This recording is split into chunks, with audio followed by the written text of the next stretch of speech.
ಡೆಲ್ಲಿಯಲ್ಲಾಗಿರೋವಂಥ blast ಏನಿದೆ, ಮಾಡಿರೋ ವ್ಯಕ್ತಿಗಳೇನಿದ್ದಾರೆ, ಇಲ್ಲಿ ಪರಪ್ಪನಗ್ರಹಾರದಿಂದ ಇವನು ಮೊಬೈಲ್ ಮುಖಾಂತರ ಅಥವಾ ಬೇರೆ ಇನ್ಸ್ಟ್ರೂಮೆಂಟ್ ಮುಖಾಂತರ ಅವ್ರನ್ನ ಕಾಂಟ್ಯಾಕ್ಟ್ ಮಾಡಿದ್ದ.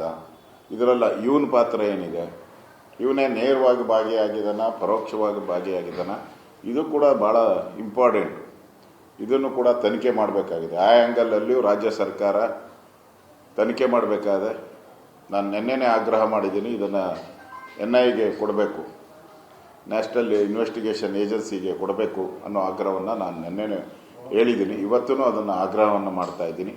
ಯಾಕಂದರೆ ಇವರು ಭಾಳ ದಿನಗಳಿಂದ ಈ ಪರಪ್ಪನ ಅಗ್ರಹಾರದಲ್ಲಿ ಯಾವ್ಯಾವ ಟೆರರಿಸ್ಟ್ ಜೊತೆ ಮಾತಾಡಿದ್ದಾನೆ, ಮತ್ತು ಅವ್ರಿಗೆ ಎಕ್ವಿಪ್ಮೆಂಟ್ ಕೊಟ್ಟೋರು ಯಾರು, ಆ ಮೊಬೈಲ್ಗಳನ್ನು ಸಪ್ಲೈ ಮಾಡಿದವರು ಯಾರು, ಅದರಿಂದ ಇರುವಂಥ ಭಯೋತ್ಪಾದಕರು ಯಾರು, ಅದರಿಂದ ಇರುವಂಥ ರಾಜಕಾರಣಿಗಳು ಯಾರು, ಇವೆಲ್ಲ ಬಯಲಿಗೆ ಬರಬೇಕಾಗಿದೆ. ಇದು ರಾಷ್ಟ್ರದ್ರೋಹದ ಕೆಲಸ ಮತ್ತು ದೇಶದ ಭದ್ರತೆಗೆ ಸಂಬಂಧಪಟ್ಟಂಥದ್ದು. ಇವತ್ತು ಅಮಾಯಕವಾಗಿ ಒಂದು 10 ಜನ ಸತ್ತಿದ್ದಾರೆ. ಅದಕ್ಕೆ ಇಲ್ಲಿನ ಪಾತ್ರ, ಇವನ ಪಾತ್ರ ಏನು ಅಂತ ಇಲ್ಲಿರುವಂಥ ದೆಹಲಿಯಲ್ಲಿ ಆಗಿರುವ ಸ್ಫೋಟಕ್ಕೂ ಬೆಂಗಳೂರಿನ ಜೈಲಲ್ಲಿ ಉಳಿದುಕೊಂಡಿರುವ ಭಯೋತ್ಪಾದಕರಿಗೂ ಲಿಂಕ್ ಇರುವ ಸಾಧ್ಯತೆ ಇದೆ ಅಂತ ಅನುಮಾನ ವ್ಯಕ್ತಪಡ್ತಾ ಇದೆ. ಹೌದು, ಗ್ಯಾರಂಟಿ.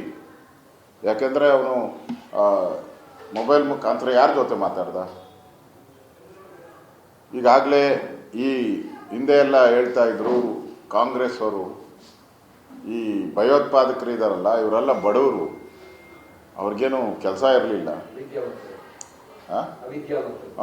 ಕೆಲಸ ಇರಲಿಲ್ಲ, ಅವಿದ್ಯಾವಂತರು, ಅವ್ರಿಗೆ ಗೊತ್ತಿಲ್ದಿರ ತಪ್ಪು ಮಾಡ್ತಾ ಇದ್ದಾರೆ ಅನ್ನೋ ಮಾತುಗಳನ್ನು ಕಾಂಗ್ರೆಸ್ ವಲಯದಲ್ಲಿ ನಾವು ಕೇಳ್ತಾ ಇದ್ದೀವಿ ನಿರಂತರವಾಗಿ. ಅವ್ರಿಗೆ ಎಜುಕೇಷನ್ ಲೆವೆಲ್ ಇಲ್ಲ, ಅದಕ್ಕೋಸ್ಕರ ತಪ್ಪು ಮಾಡ್ತಾ ಇದ್ದಾರೆ ಅಂದರೆ ಕ್ಷಮಿಸ್ಬಿಡಿ ಅನ್ನೋ ರೀತಿ. ಆದರೆ ಈಗ ಸಿಕ್ಕಾಕೊಂಡಿರೋರೆಲ್ಲರೂ ಕೂಡ ಡಾಕ್ಟರ್ಸು, ಇಂಜಿನಿಯರ್ಸು, ಈ ಥರದ ವ್ಯಕ್ತಿಗಳೇ ಸಿಕ್ಕಾಕೊಂಡಿರ್ತಾರೆ. ಅಂದರೆ ಇವರು